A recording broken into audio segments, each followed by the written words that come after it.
I would like to say that tonight I gained a whole new appreciation for what you do up here. I can't believe the stamina that you have. I'm surprised you didn't cuss all off much sooner. But God bless you for having the gumption to sit here. I see a lot of heads nodding occasionally and a few people scratching their heads and turning around, but at least you've had the decency to allow each person their opportunity to speak, and for that I do thank you very much. Everybody has said just about all they can say about this bill. I am opposed to the 5343 bill. So I won't go into it because everybody has already said anything that I would have said about that bill. So I will spare you that. I will say a couple of small things. Abortion does not go away even if Roe v. Wade were overturned. Abortion would go back to the states. And I believe that no one tonight has said that. So that means that no matter what, the state always will have its say on this issue. Secondly, I would like to say a couple of things about some of the statistics that were given. Dr. Bernard Nathanson, who died a few years ago, I would call him one of the fathers of abortion. He was a person who was instrumental in New York City in getting laws passed in favor of abortion, and then he also went on to the United States Supreme Court and allowed for that also to happen at the United States Supreme Court. In his book, he has written a couple of books, and in his books he states very clearly that all the statistics that were given in front of the committees were lies. They had no idea how many women had died or whatever had happened prior to Roe v. Wade. But they just kind of came up with numbers that sounded good. So any comparisons that were made tonight between what went before Roe v. Wade and what comes after Roe v. Wade is incorrect. There are no ways to make those two comparisons. The other thing is, I work with an organization that's called Rachel's Vineyard. I don't know if any of you are familiar with it. It is an organization that was started by a woman called Teresa Burke. She was a student getting her master's degree in psychology. And at that time, she was running a group of women who had eating disorders. It was part of her training to run this group. And serendipitously, she fell into the issue of abortion because it turned out that 6 out of the 8 women who had in her group had abortions. When she approached her major professor to ask him if she could pursue the issue, he would not allow her to do that. It took her several years later, a PhD and a full-blown practice to work with women who were post-abortive. And through her work, she developed Rachel's Vineyard, which is an organization that is dedicated to helping women who find their abortions difficult and who wish to get help.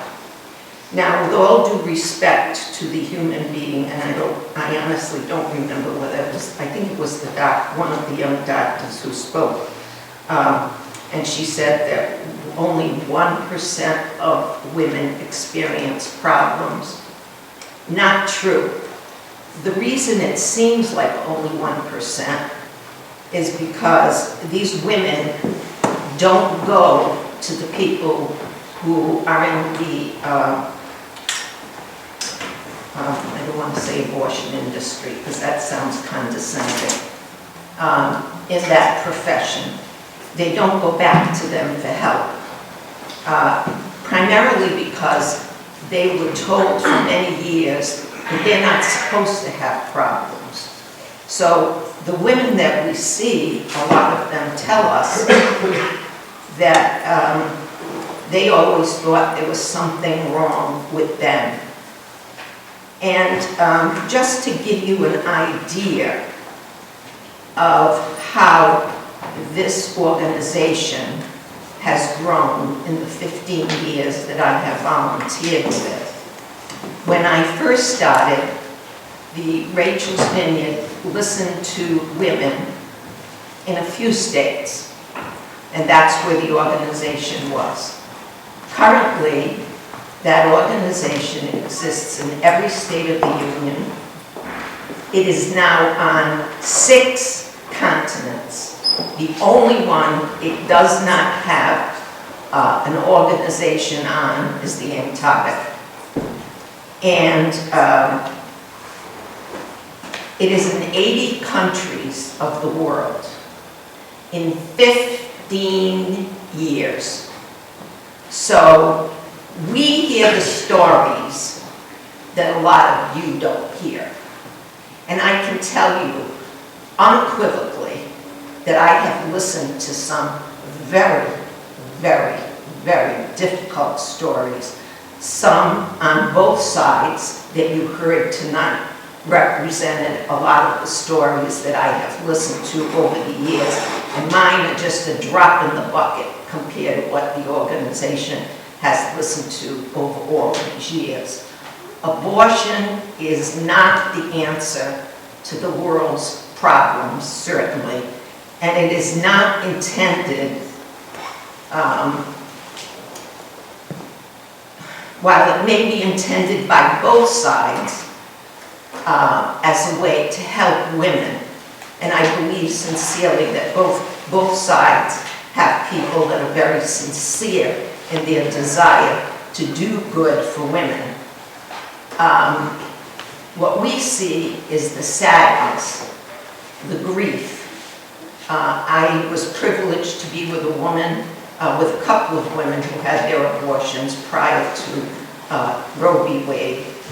One woman came to us at the age of 80, and she was still struggling with it at the age of 80. So it's not that there's only 1% of the women out there. It's that there are only some of us who are willing to listen to the women who struggle. That doesn't mean that every person who has an abortion will struggle in the same way, but you need to be willing to listen to them as well. So I realize that's not really what the bills are about, but I ask you to bear in mind one more thing. That is a human life, regardless of how you think of it. In other regards, it is a human life. So the question you have to decide is, does the state have anything to say about the life and death of a human being? If you think that the state has something to say about the life of a human being, then the state has a right to some type of regulation concerning abortion. If you don't think it does, then so be it. But the science, in my opinion, is more than clear on this issue. And along with Dr. Yashihara, science is always changing. So what we know today and tomorrow may be different. Like many people talk about viability as being 21 to 24 weeks. The question is, do you have any concern for the fact that whether that person is wanted or not wanted, that outside the womb, its life is possible. Thank you for listening, and thank you very, very much for staying here. God bless you. I do have a whole new appreciation for legislators, really. Thank you, Judith.